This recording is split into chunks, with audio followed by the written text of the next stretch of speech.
On January 7th, 1945, Field Marshal Bernard Montgomery held a press conference. The Battle of the Bulge was still ongoing, but the German offensive had been halted, and the Allies were turning the tide. But what Montgomery said in that room wasn't a celebration of an Allied victory. It was a masterpiece of political theft. It was an act so arrogant, so dismissive of the 89,000 American casualties who had actually won the fight, that it sent General Omar Bradley into a white-hot rage. He was furious, expressing profound betrayal. This wasn't even the first time he'd threatened to resign over Montgomery. That had happened weeks earlier. But this was different. Why? What did Montgomery say? And why had American commanders finally had enough? This wasn't a sudden feud. It was an explosion, 2 years in the making. To understand the animosity, you have to understand the men. On one side, the Americans. Dwight Eisenhower, the Supreme Commander, a master of diplomacy whose entire job was to hold the alliance together. Omar Bradley, the GI's general, quiet, professional, and methodical. And George S. Patton, aggressive, flamboyant, and emotionally volatile. They represented a new kind of power, industrial, overwhelming, and impatient. On the other side, Field Marshal Bernard Law Montgomery. To his British troops, Monty was a savior. He was the man who, at El Alamein, had given Britain its first great land victory of the war. He was meticulous. He was cautious.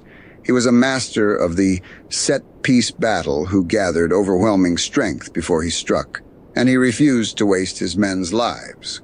But to the Americans, he was arrogant, condescending, and constitutionally incapable of seeing them as anything other than colonial amateurs. The story of this feud is the story of a monumental clash of ego, but it's also the story of a painful, seismic shift in global power. The moment an old empire, exhausted by war, had to confront the rise of a new superpower.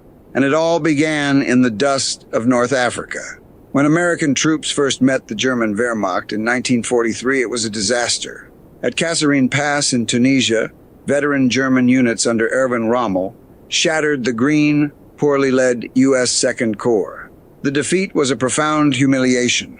American equipment was abandoned, units dissolved, and the British command, which had been skeptical of American fighting ability, now had proof.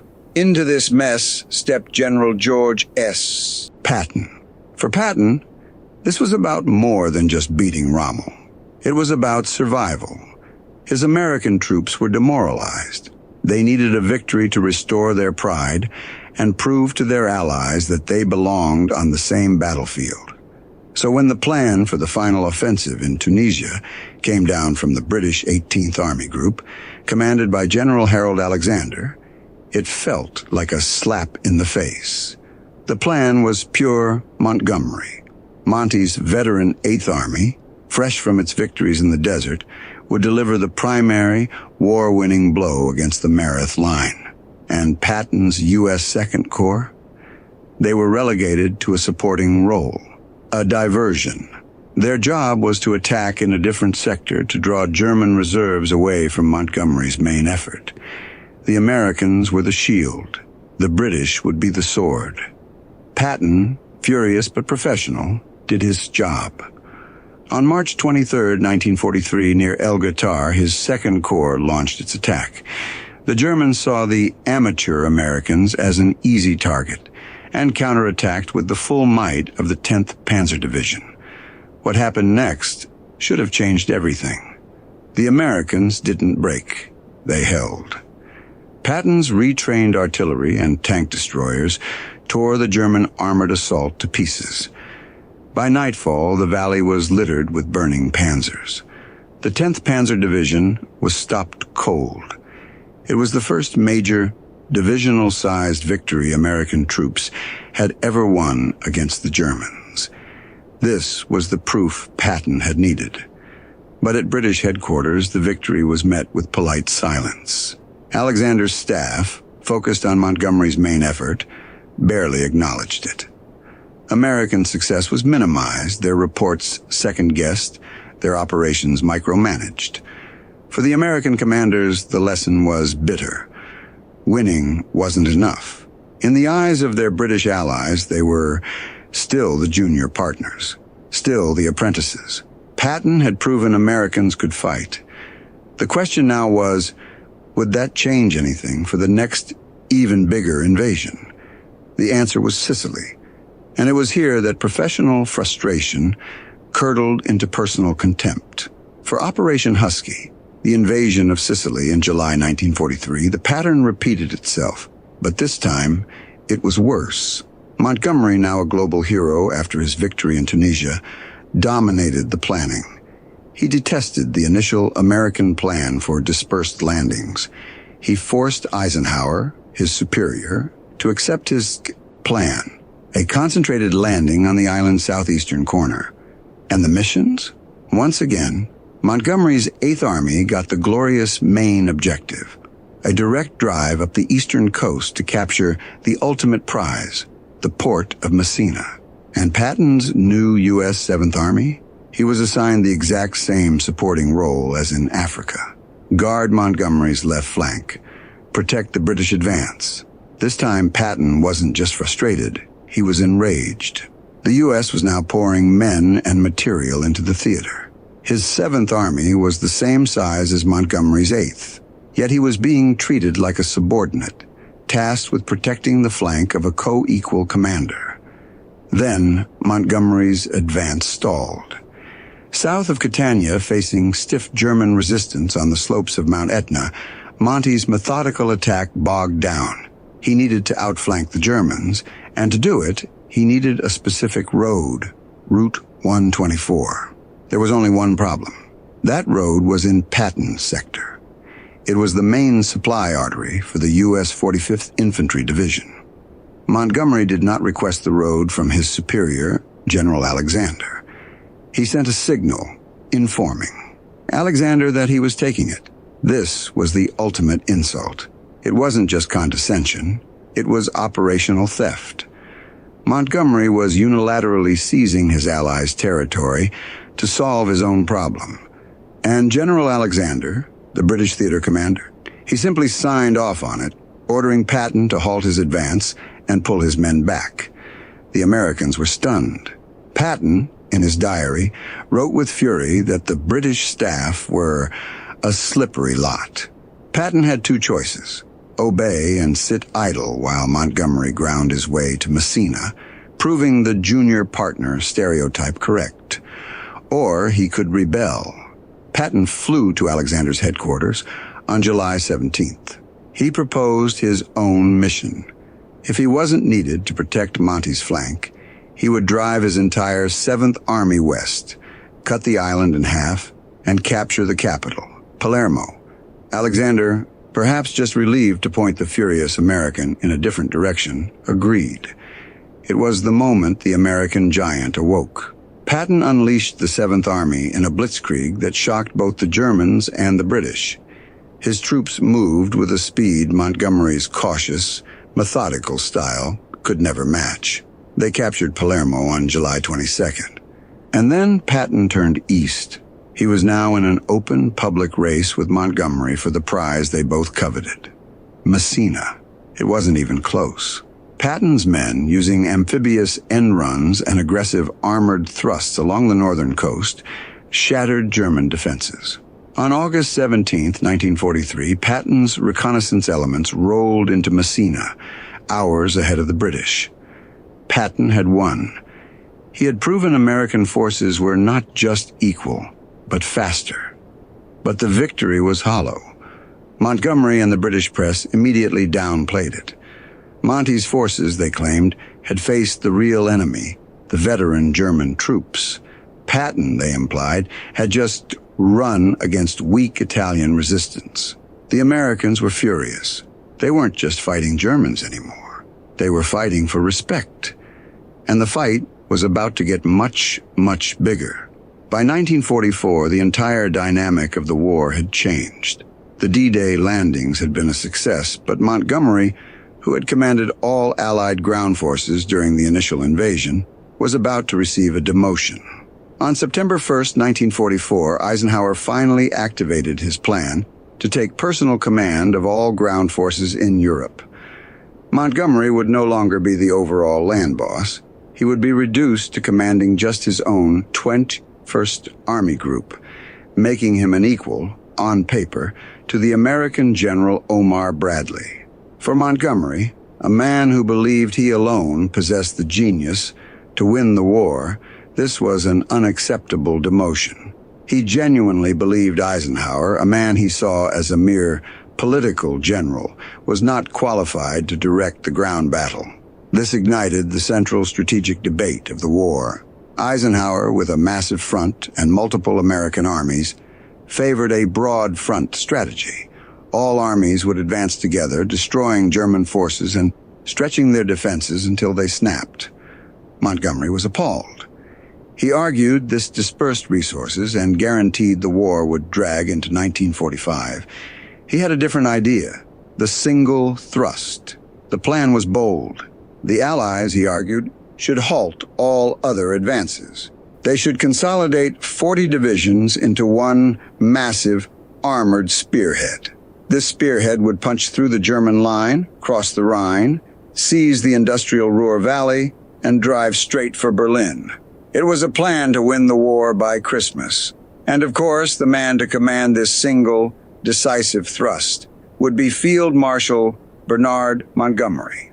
To the American commanders, this plan was insane. Not just militarily, but politically. Montgomery was asking Eisenhower to halt Patton's victorious Third Army, to halt Bradley's 12th Army Group, to sideline every American army in Europe so they could provide logistical support and guard the flanks for his glorious British-led drive to Berlin. Bradley and Patton were advancing, winning, and destroying German divisions, and Montgomery wanted to shut them down. Eisenhower, the diplomat, was trapped. He couldn't accept Monty's full plan. It was a political non-starter. But he couldn't alienate his most famous and most difficult British subordinate. So he compromised. He would not halt the American armies, but he would give Montgomery's 21st Army Group logistical priority for one limited operation, a taster of the single thrust, a bold airborne plan to seize a series of bridges in the Netherlands, allowing British armor to cross the Rhine at a city called Arnhem. The operation was called Market Garden. For the American generals, this compromise was a betrayal. This wasn't just a map argument. It had devastating boots-on-the-ground consequences. Patton's Third Army, driving hard for the German border, literally ran out of gas. His tanks, which had been smashing German resistance, ground to a halt. Why? Their fuel allocation had been diverted north to Montgomery. On September 17, 1944, Operation Market Garden launched. 35,000 airborne troops, including the U.S. 82nd and 101st, dropped from the sky. It was a catastrophic failure. Flawed intelligence, German resistance, and Montgomery's own inflexible plan turned the operation into a disaster. The British 1st Airborne at Arnhem was annihilated. The attempt to cross the Rhine had failed, at the cost of over 17,000 Allied casualties. And it had all been for nothing. Patton's advance had been stalled, only to see the fuel given to Montgomery squandered. The operation was a disaster born of Monty's hubris. But for the Americans, the real insult was what came next. A normal commander would have accepted responsibility. Montgomery was not a normal commander. In his communications to Eisenhower, he refused to admit failure. The plan, he insisted, was brilliant. The fault lay with others, a lack of resources, a lack of speed from his subordinates.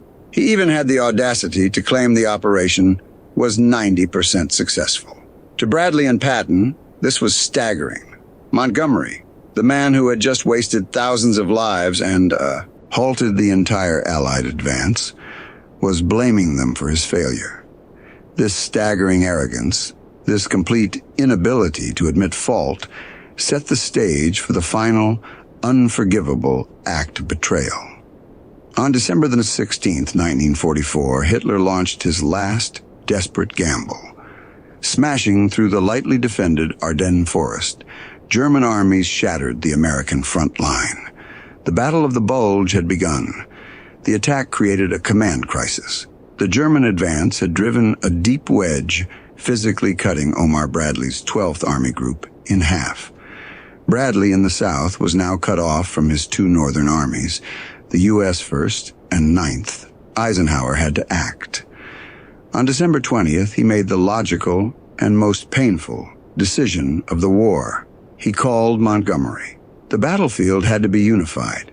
He ordered that the U.S. 1st and 9th Armies, hundreds of thousands of American soldiers, be placed under Montgomery's temporary command. When Omar Bradley heard the news, he erupted. "By God, Ike," he told his superior, "I cannot be responsible to the American people if you do this. I resign." Eisenhower's reply was ice cold. "Brad, I, not you, am responsible to the American people. Your resignation, therefore, means absolutely nothing." The decision stood. And in this moment, Montgomery was brilliant.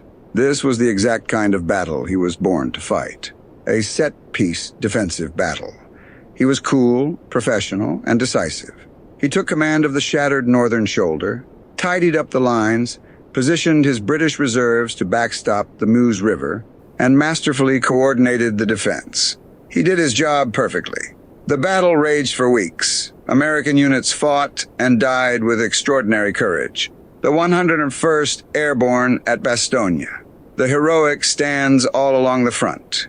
Patton's 3rd Army in the south executed a legendary 90-degree pivot in the snow, attacking north to relieve Bastogne. The Allies held. The German offensive exhausted itself. The Bulge was, without question, a monumental, staggering American victory, paid for with approximately 89,000 American casualties. The battle was won. The alliance had held. So, what was the problem? The problem was January 7, 1945, the day Montgomery held his press conference. This was his moment to be a statesman, to praise the American soldier who had done the fighting and dying, to unify the alliance. He did the opposite. He spoke to the world's press not as a partner, but as a savior. He explained in condescending detail how the Americans had been in a mess. "As soon as I saw what was happening," Montgomery explained, "I took certain steps myself. I tidied up the battlefield." He barely mentioned Eisenhower. He never mentioned Bradley. He implied he had single-handedly rescued the floundering, leaderless Americans. He concluded by calling the battle most interesting, possibly one of the most interesting and tricky battles I have ever handled. He had stolen their victory. The reaction in the American camp was not frustration. It was explosive, incandescent rage. Bradley read the transcripts and felt a profound sense of betrayal. This man had commanded his troops for 3 weeks, and now was taking credit for a battle won by their blood. Patton wrote in his diary that he hoped Montgomery would be killed in action. This was the moment from our cold open. Bradley called Eisenhower, threatening to resign. Eisenhower had finally seen enough. He too was done.